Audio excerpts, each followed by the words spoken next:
Hi. Hello. Good evening. I seem to be lower than just a second here. Good evening is right.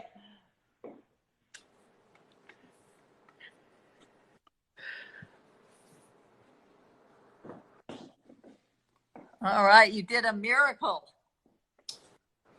Well, I had the help of 4 friends working with me to figure out what was wrong. But while you settle in, let me do a quick introduction. Assalamu alaikum, everyone. Sorry about this slight glitch in our scheduling. There were some technical difficulties earlier in the day. My due apologies if that has caused people rescheduling issues today. This is live chat number 18, actually, not 17 as per the poster, because I got my math wrong.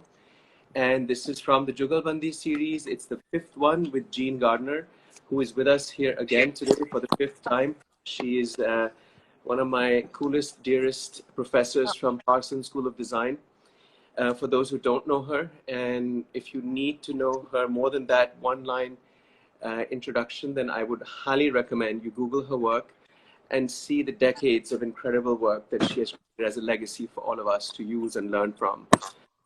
So with that said, thank you very much for everyone joining me. Jean, thank you so much for being able to reschedule and for patiently tolerating the technical glitch. It's really good to see you again. And if I may take this opportunity to launch right into what it is we want to do. Last week on Thursday, we had a young 19-year-old student from Lyceum School, Karachi, Ekta Sheikh, who has been a student of mine 2 years ago on the semiotics of architecture and culture course that we did as an extension of the Cube Edutors. And it's on IG Live for anybody who'd like to see it and listen to what she had to say. Interestingly enough, Ekta had a lot of interesting things to say in terms of what we can take heading into this future of navigating the new balance. But Jean, if I may trigger our conversation for today by saying that when I went back and I listened to Ekta's chat again, there was 2 or 3 things that inspired me to do some research between Thursday and today. And the one thing that really disturbed me was she came back to it several times, saying the new generation, the biggest issue is not how to set up the structure for the digital platforms. We have multiple options. All of that is a separate issue. She talked about the methodology of how information is shared, how teaching is done, which is fine. She had reservations about that. You and I probably share similar reservations about how teaching over the millennia has been done and how it's controlled the young mind, how it's, in my mind, often I feel like there's an intellectual genocide that the old-fashioned teaching systems and imparting of knowledge is responsible for. But the most poignant part of her conversation that I picked up was the lack of curiosity. So you and I may be, with others, of course, contributors and participants, may be launching into something that's a long-term sustainable solution for how to use the digital world, how to get into virtual realities, how to recreate that alignment we've talked about multiple times between the heritage building as human, the universal geometry that has brought us to that building, the relationship with the earth below, and that complete ecosystem. All of that can be created. But if the user for whom it's being created for fundamentally has no interest, fundamentally has no curiosity to come into that space and learn about it, it's a bit like you and I discussed earlier, that it's like the horse and the water, that we can take the horse to the water, but we cannot force it to drink it. I believe, looking and going back and analyzing what Ekta said, what she was inferring to is essentially that even though the horse, the colloquial metaphoric horse, may be thirsty, the problem is that it is not aware of its thirst and potentially denying itself of water, which is life-giving and nurturing and beneficial to it.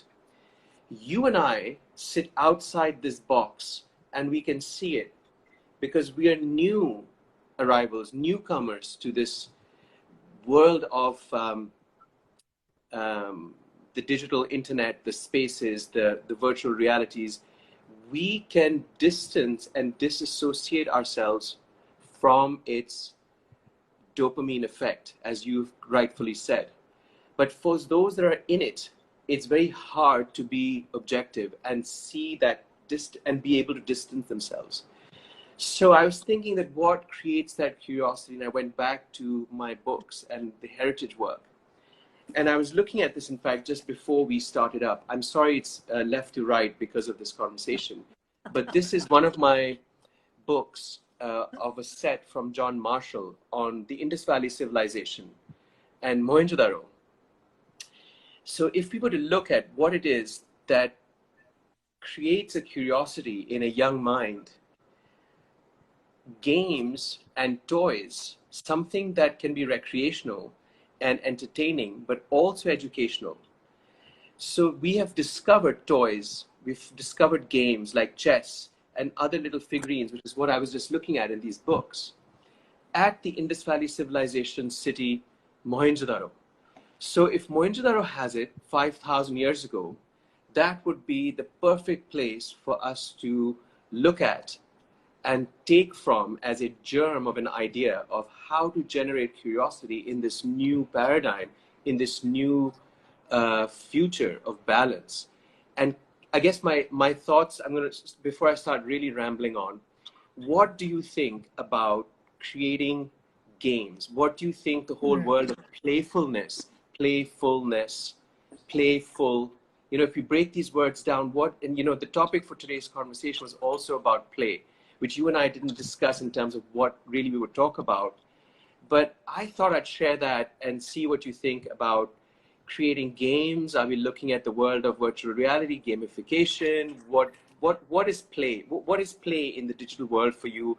If we were to go back into the history of play, playing with the dirt, playing with toys, playing with Lego, what do you think about creating something to create a curiosity for these new youngsters to come in and play with us? What do you think? Whew.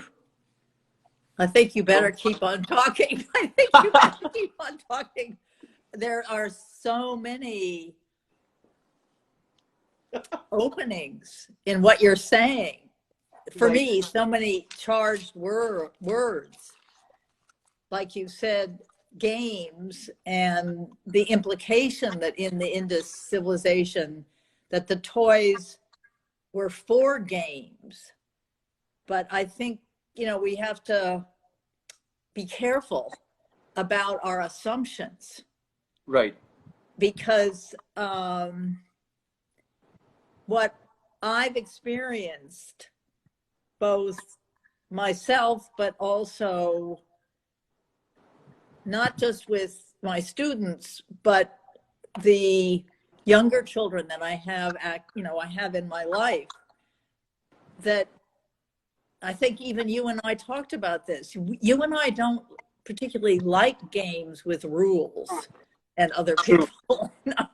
So I, that word games, I think, we don't want to jump into talking about games without realizing that games have their constraints and games have their rules. Boundaries. And I know that I have a history, which I hope I've overcome, of games with rules that I don't like. And somehow the game is on tips or the table that, or the cards that are spread out. So I just want to be careful about games, because what we're actually exploring, and hopefully with people who are listening, is this other word you used, recreation. So digging into that word, it's recreating. Right. Yes. So it's unfortunately become, again, something that we automatically assume there'll be rules and everything will be laid out for us. So it isn't necessarily creative, recreative, because the imagination has been co-opted by the constraints. And that takes us back to the realization that the digital world has very sophisticated constraints. And yes, you just experienced it today with the collapse, yes, of Instagram and the video chat, and having to call on people who are experts in what we don't see behind the screen, behind the marvelous possibility that you're there and I'm here and we're talking and we're struggling with something that matters to us. So I would say toys, amazing that toys were found in the Indus Valley. But toys themselves, like you said, you played with Lego, yes, when you were little. And now children are playing with Minecraft if they want to, you know, especially if they're thinking about becoming architects and builders, that starts it. But what about just a pile of sticks or a pile of anything that hasn't got the rules? In other words, it hasn't been shaped yet. That's what I'm trying to say. So recreating seems to me to have to do with triggering something in you, like the horse is thirsty and hasn't been so trained to not just dip into that trough and drink and slop and, you know, really fulfill it. So the longing that leads you to take whatever happens to be, you know, in, like I was trying to set up my phone here with all kinds of odds and ends I found, but you saw it was unsuccessful. But I'm just not going to buy anything anymore. That's all there is to it. Because that's co-opting my possibility of recreation in the sense that the satisfaction that you've made it yourself. So I think this has a lot to do with the lack of curiosity, and that we see so much. I see so much in my students, but everywhere, everything is already ready for us. And that's the consumer culture. It's not a culture of make it yourself. That's not going to buy or keep all of these online purchases filling the lockdown with, you know, delivery trucks, at least in the, you know, the United States. It's phenomenal what the infrastructure is to feed our consumption, and it has nothing to do with curiosity. So I go back to games. What are the games? Who makes the games?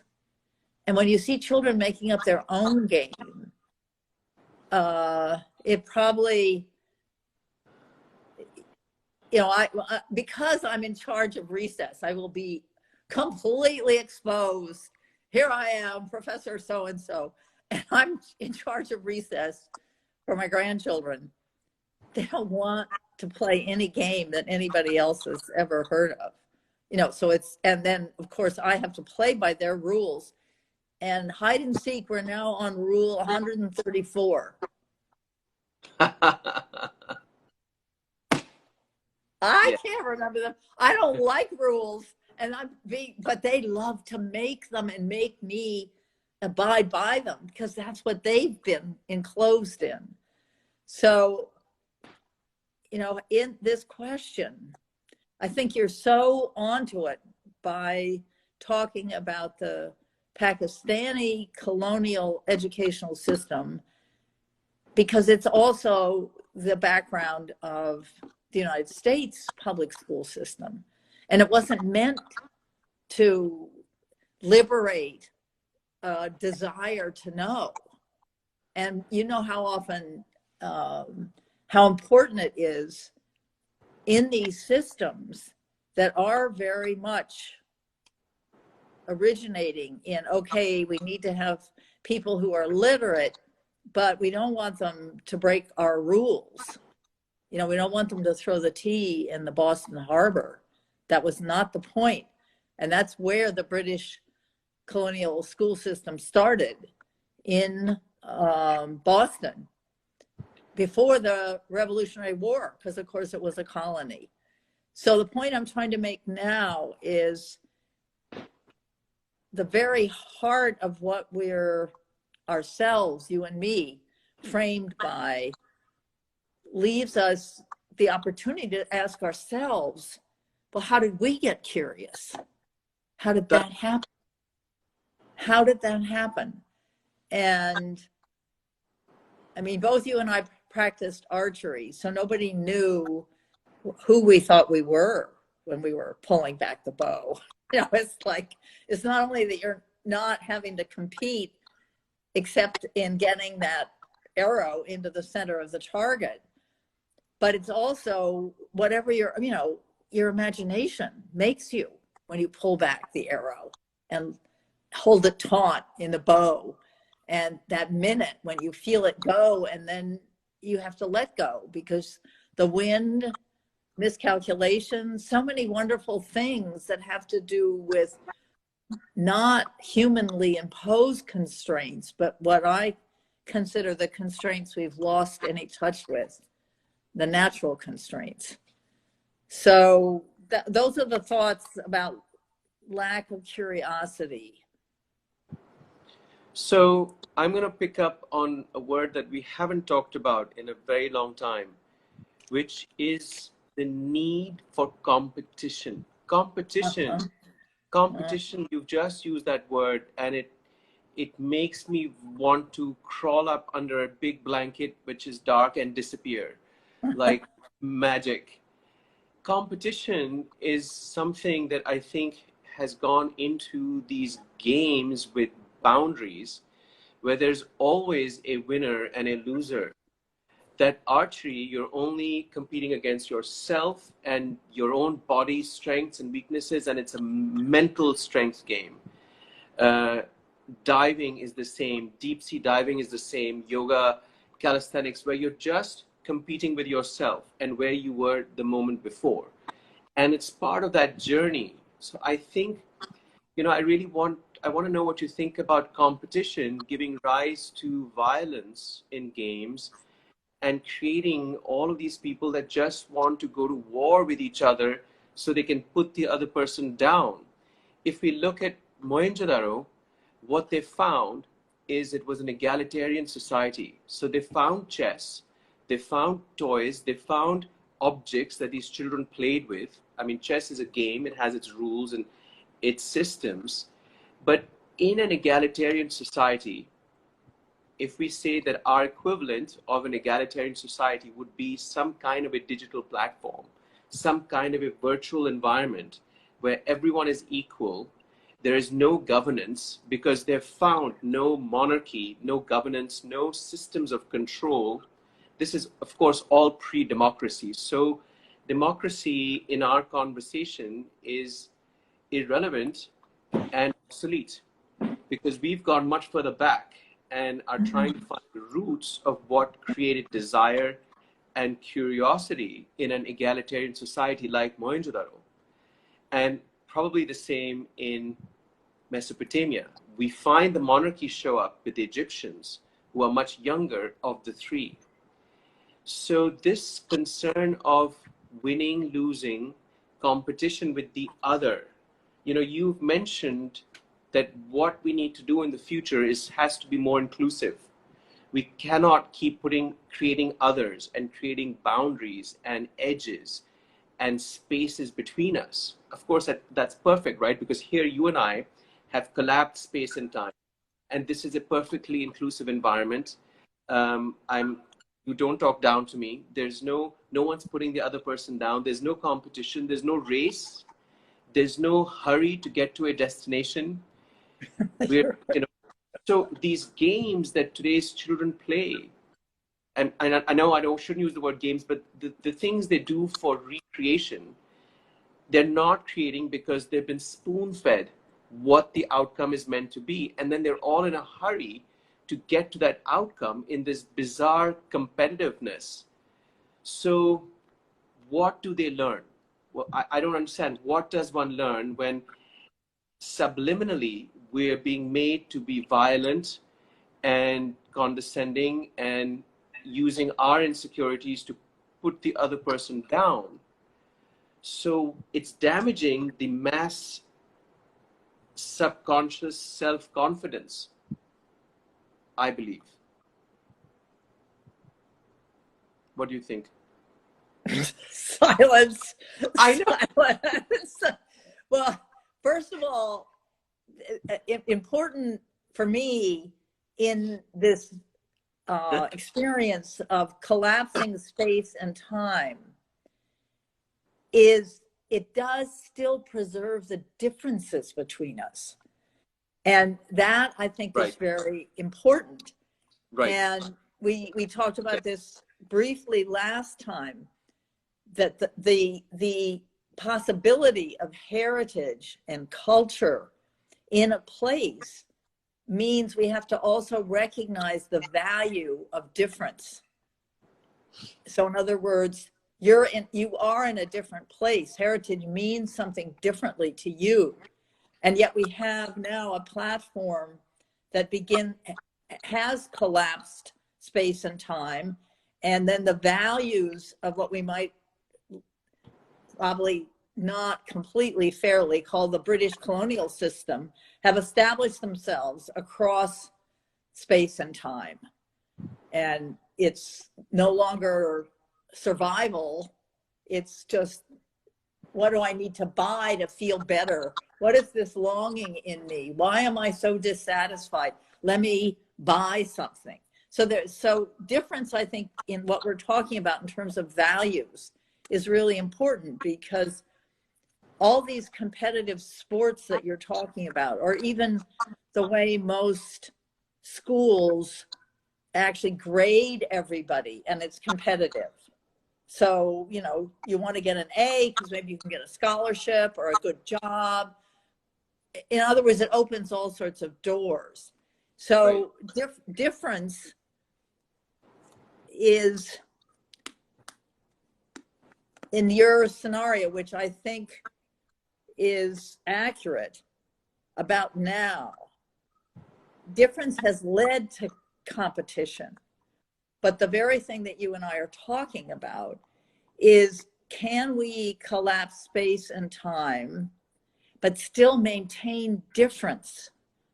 What I might call bioregionalism, what you think of as the heritage sites, that in fact, there's no thought unless there's difference. If you and I absolutely didn't spark each other's curiosity, we'd have nothing to talk about. Oh, this tea is delicious, isn't it, Zen? Yeah, I like it. I mean, it's like you have to have difference. So this, and then that in the United States, I don't know about other countries, this difference, supposedly because of social media. Now, I am not an expert on this, so this is what I call third-hand knowledge, and boy, that's not for me, but led to bullying. So the difference, if you're not competitive like your peers, whatever they're competitive in, then the children usually exclude you, don't pay attention to you, and are mean. Mean is the word. So it seems to me this is part of the dilemma we're talking about. Social media has created all these subgroups whose identity and place in the world is competitive. And we're, white supremacists, we're this, we're that. But it's not this possibility that difference can, lead the horse and yet not constrain the horse so that it's resisting. So, you know, the horse may be thirsty, but if it's fighting with you because you've got the bit too tight around the edges of the mouth, yes. Or you've been, you know, hitting it with a whip, like lots of people do to get a horse to move, you're going to be more concerned about biting that person than you are about whether or not you're thirsty or not. And a lot of children are, chomping at the bit. I, you know, have a lot of colloquialisms that come from knowing horses.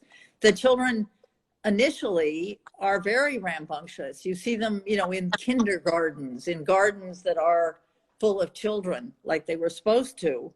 And they're racing around and, you know, hiding behind trees and pouring water on each other and looking at plants. In other words, it's a kind of free play. And then systems like Rudolf Steiner's system, and I'm very sorry, I cannot refer to systems in your part of the world, but there are the Montessori, the Waldorf, there are systems that don't allow what we might call cognitive thinking until the child can play at what it is like balance. Well, a child has to sit with another one on a seesaw in the Waldorf method, in the Rudolf Steiner method, and learn to balance. They can't go on with math, which is an abstraction. So body experience that doesn't lead to competition, that recreates you because it challenges you. It has to be a challenge. You know, a child that is sitting outside wondering what to do and sees some sticks and starts to make them stand up, that's a challenge. And all of a sudden it becomes, oh, little soldiers or little whatever is in their imagination. It doesn't have to look like one. So the need for competition seems to me to come out of a failure to realize that play is the doorway to recreating. That knowing how, someone is saying, well, Waldorf has a very controlled, prescribed way of learning. You're absolutely right. It's Stephanie. It's Stephanie Bauer, my drawing teacher from Parsons, Jean. It's Stephanie, our Stephanie. Hi. Well, let me just talk about this. I'll be back in 1 second. Yeah, go ahead. Okay. Go ahead. I haven't gone through the Waldorf method. I've only seen children that have. So maybe here's where language needs so many participants. What is it about the prescribed way in which a child plays that can release their curiosity? I mean, I know children who've gone all the way through the Waldorf into high school and now into college. And they went through a Waldorf high school. Now they're in other colleges. They just blow me away. So this is an important question. Obviously,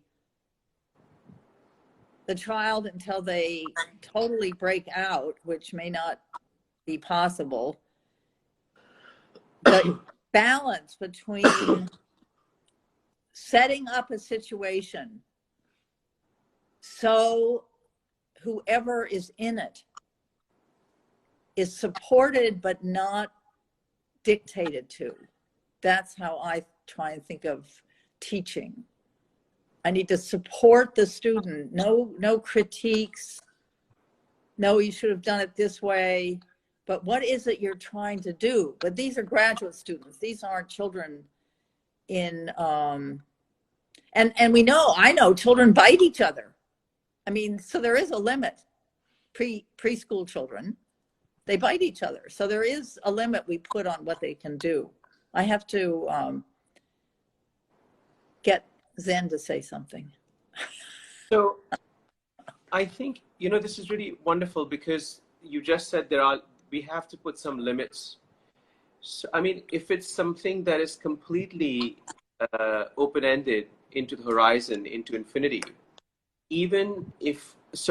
I listen to everything that we're doing and try and find a way of translating it into reinterpreting it into a digital language. So there is a coder that sits someplace and they have to create some kind of, even if it's organic boundaries, even there are boundaries that are based on hundreds and thousands of permutations and combinations from a mathematical geometry. We're not creating a jigsaw puzzle where only those 1,000 pieces will fit into only those unique sets.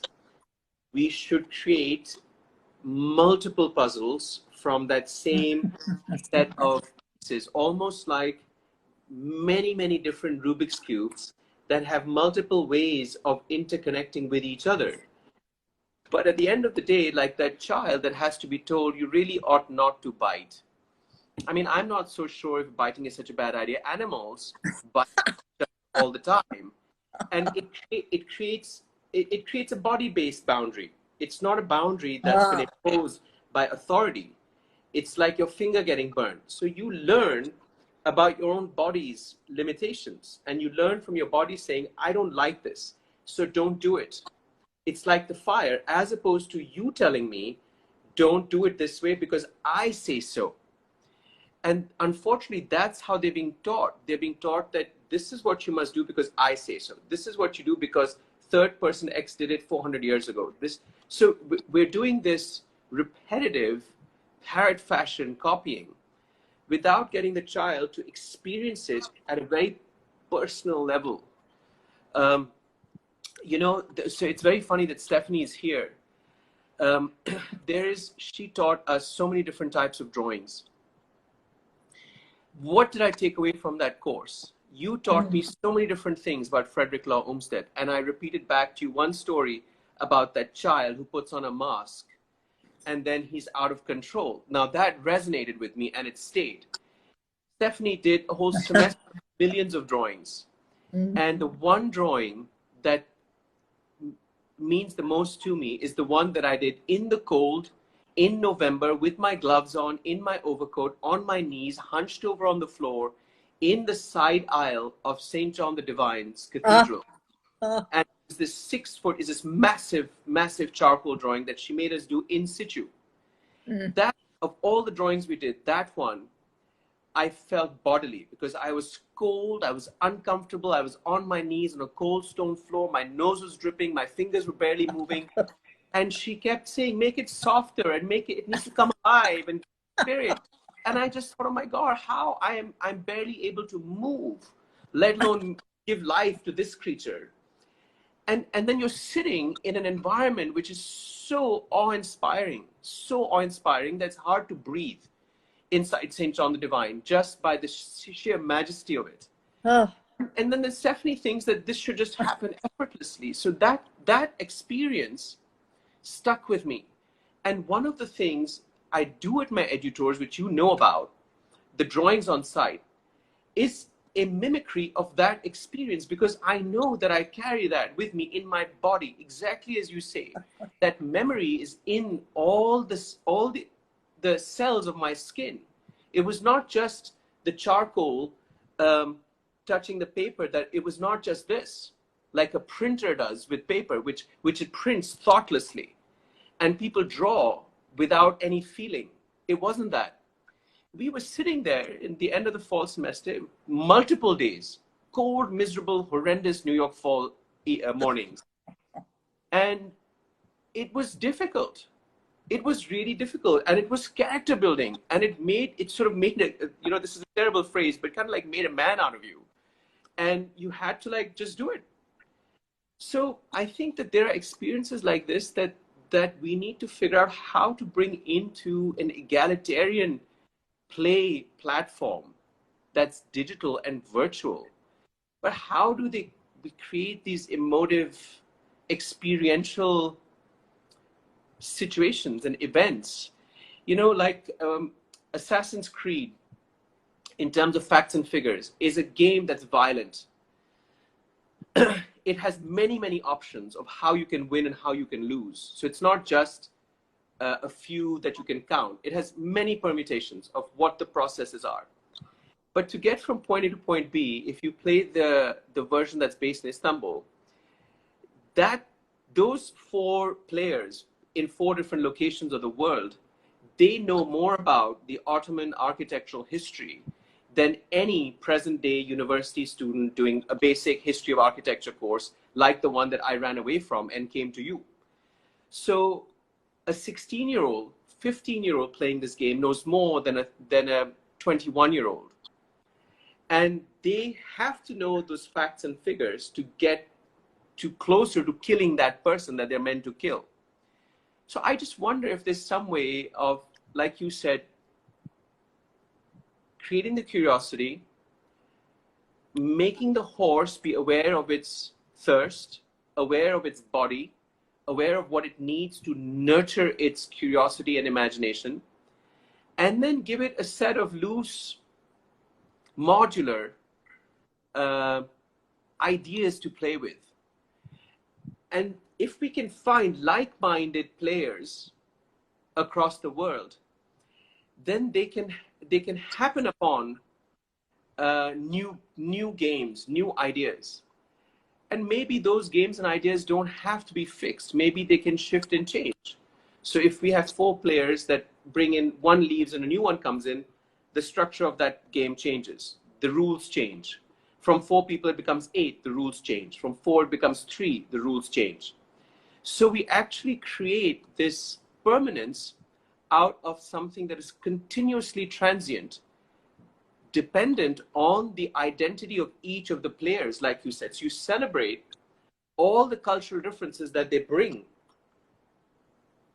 That might be the sort of virtual space that we want to recreate. I struggle with how do we create that St. John the Divine cold experience? You know, you mentioned in a chat recently about that film Revenant, and that it was filmed in the cold. And if you go and see it in a I think they're called IMAX cinemas, that where the screen is all around. So one can come pretty close to recreating that. Pretty close. Well, you, as always, tapped into something I was just thinking about yesterday. I live near St. John the Divine, so it is part of my neighborhood. And I've done studies with my research assistants on the geometry of the building. And the geometry of the building is the geometry of your body. Yes. And part of the resonance that people feel when they go anywhere on the earth, and a cathedral, a building that we have designated as sacred, follows those resonances. St. John the Divine is created over a spring, just like the cathedrals in many, many cultures. A place where water comes out of the earth in the Native American tribes, those are sacred. So are these layers that I would say the placing of our constructed environment so it aligns with the earth systems, which is what geometry was created to do. The measuring meter, geo, the earth. So the building, but then your body has the same geometry. You can walk around on the earth and feel places. And in English, we call them ley lines.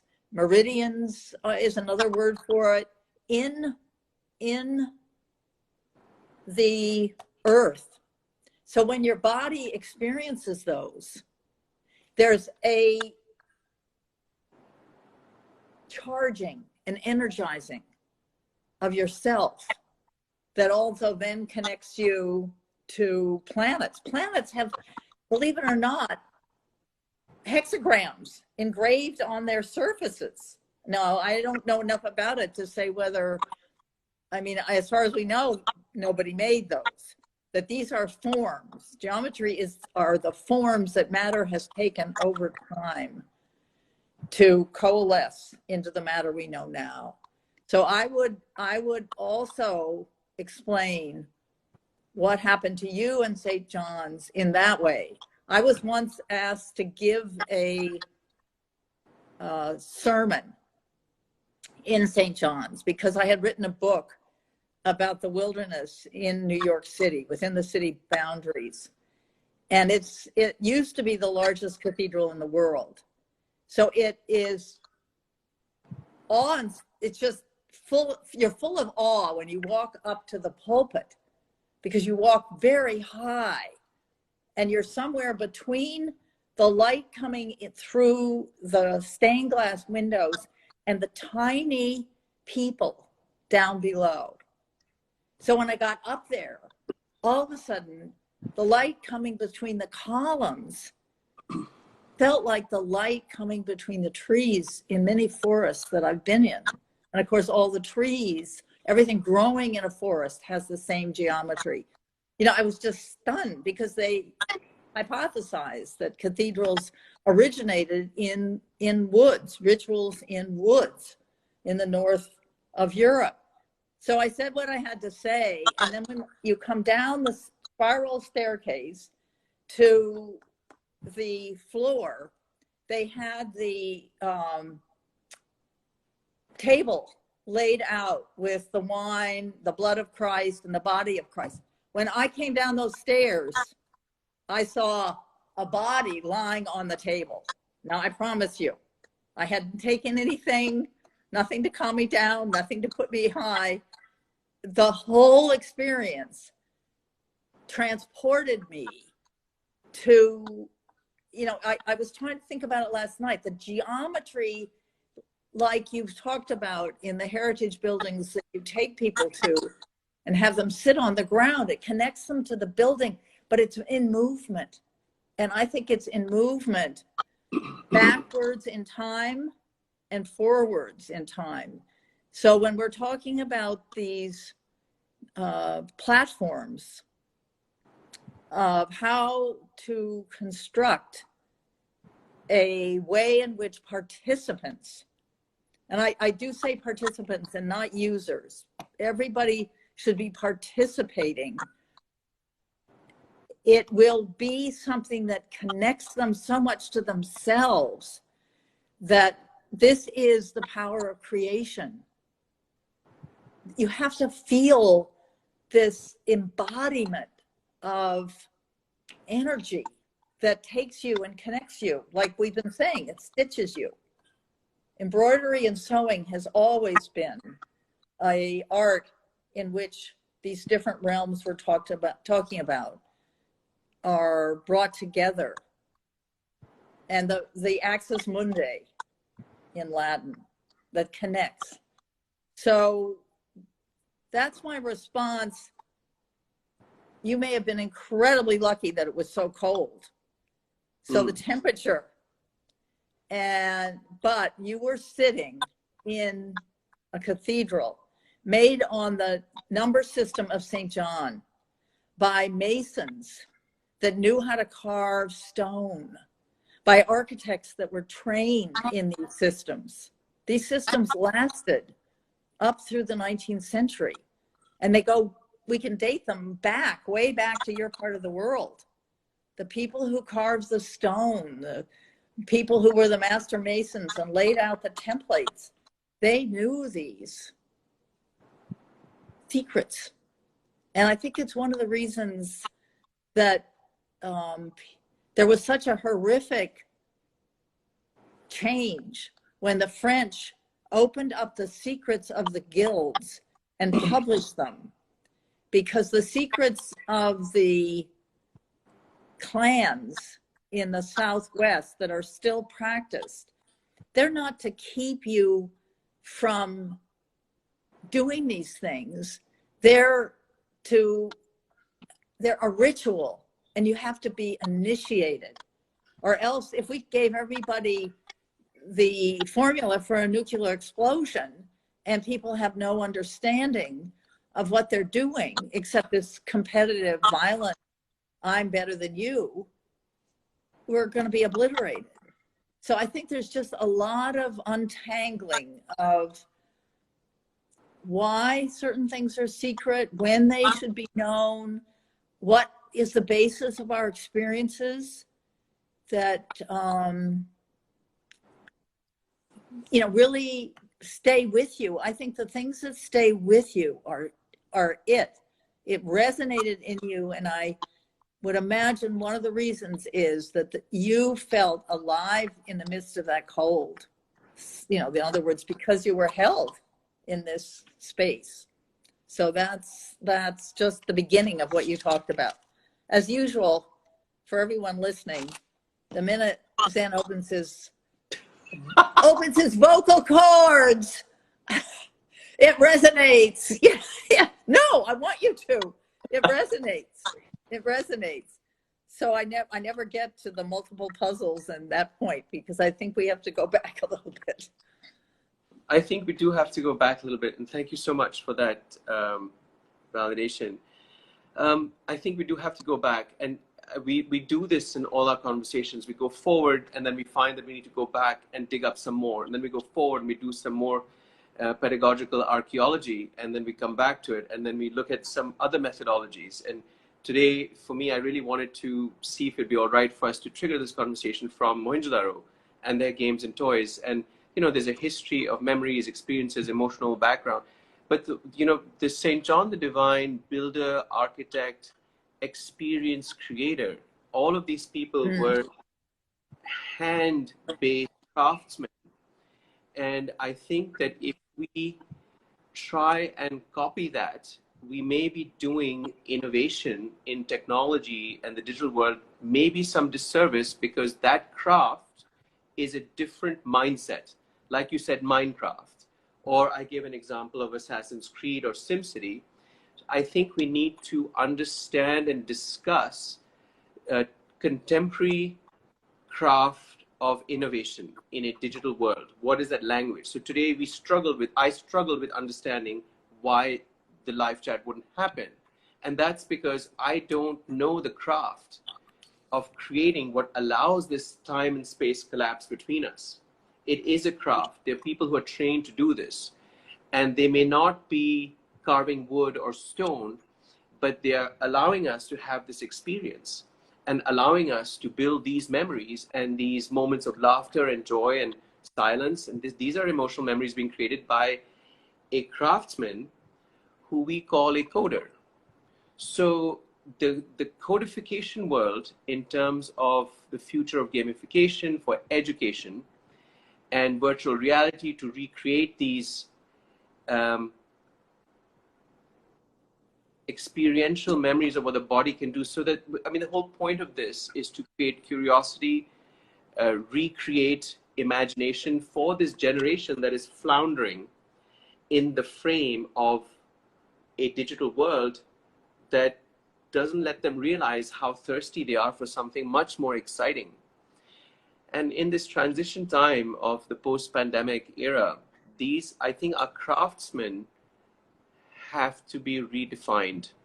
We've talked about redefinition of many other things, except for the craftsmen and the craft of creating the digital platforms and creating the virtual realities. The team that built St. John the Divine and the team that created the game Assassin's Creed, expert architects, interior designers, filmmakers, people who knew their code, the contractors, essentially, people who knew the material, people who understood time and space and movement from one point to the other, people who understood what the body can do and cannot do. If you're jumping between these two buildings, it has to be a realistic jump. You don't want the human to jump having answered all the right questions and then fall here because it's not the right length that a human can jump. So somebody who understands movement and calisthenics and functionality of the human body, I think that we need to understand this craft of a new kind of innovation, and then start thinking about what are the different elements that people can play with.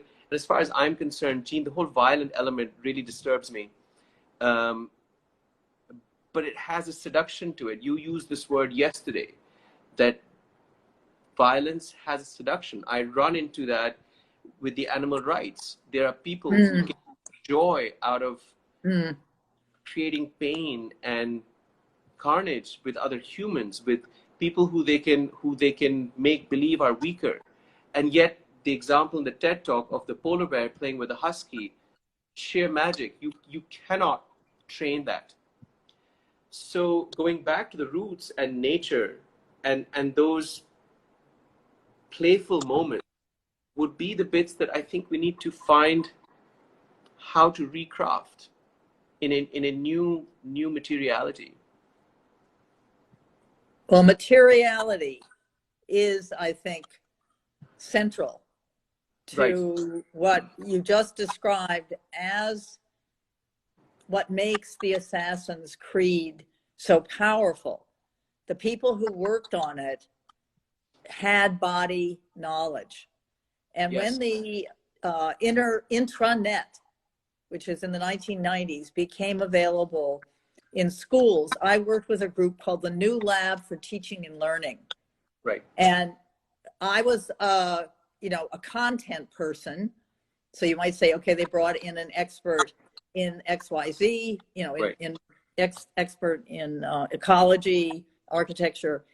And then I was teamed up, and they were all young men who knew how to code, because this was before the internet.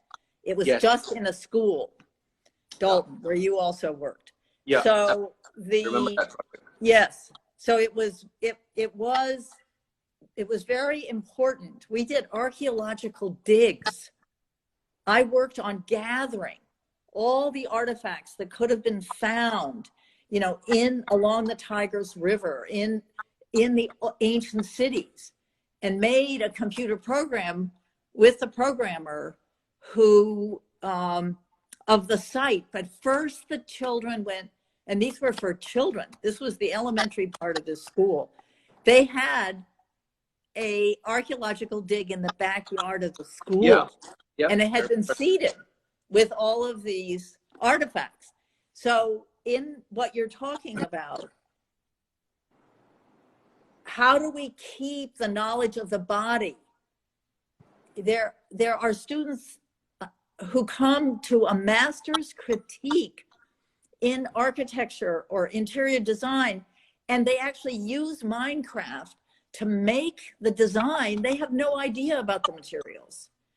So, there's just this ease in which you can build, but it's all rectilinear, and these playing is curvilinear, and the playing of animals together, the closeness of the bodies to each other when they're playing, that's all in curves. Well, Minecraft is all in rectangles and squares, but people know that. My point is the retention of the body for the coder and the craft. And just like in your drawing exercise, it's the hand that knows most of this. It's not articulated as a word. And I send people to Frank Wilson, a neurologist that I worked with, almost won a Pulitzer Prize, got to the end of it for his book, The Hand, how it creates language and the brain. So I think it's really critical that we not distort the word craft like it is in Minecraft, but keep it as something that makes possible. The hand is what the body knows. It's the interface. It does things like your gestures. Like I asked somebody in class, well, tell me about your trip to the Guggenheim. Well, you know, and they don't have the words, but their hands tell me immediately it has a double spiral. So I just, you know, again, a place for us to pause and realize that Minecraft, the craft of coding, is within this 0-1 confinement. It's, you know, it's very not coming out of the knowledge of the hand, out of the body. It's coming out of these neural pathways, as Frank Wilson would say, that are very limited and depriving us, even if you start to try and do something with your hands, with, you know, you're like, oh, how am I going to change the battery in this flashlight? You know, where's somebody who knows how to unscrew? I've never done it. You know, I know how to do it. So please don't anybody mistake me. But that's, let's be careful about saying coding is a craft. So I think, yeah, you're right. It has issues, but the coding as questionable craft is, again, as usual, we come to the most interesting part of the conversation, and we're running out of time. Michael Reynolds is the architect behind Earthships, and that level of co-creating with the earth, with found objects that are thrown away. When we come back next time, I would love to actually continue this conversation instead of completely a new topic. But I'm only going to say it now so that we have something to pick up on. I'd love to throw some ideas out and see what you think about Michael Reynolds' work, Earthships, and their relationship to the 1-0 binary coding, and how synapses work, how our brain synapses work, and the synapses on our skill work. So if we can put this on the shelf for now and come back to connecting these two things, I would be psyched. So on that note, we have no time. Teacher, I get to put a plug in there. There is a book by Matthew Crawford, Shop Class as Soul Craft. So in this alignment, let's not forget the soul. So, okay. So I think we should pick up on all of these things next time. My apologies again for the rescheduling, Jean. I'm sorry about that. That's thrown your day off. But thank you so much. We actually had better sound today, better visuals. We may be better off doing this at 11 o'clock at night, my time, and 2 o'clock in the afternoon for you if this has worked. I've had no interruptions. Sound and video has been good. Thank you so much. Have a great rest of the day. Thank you, everyone else, for joining us. And yes, thank you. Again on Thursday, and reconnect with Jean and the Jugalbandi series next Monday. Thanks so much, everyone. Khudafiz from Karachi. Take care. Look after yourselves. Stay safe. Bye. Bye.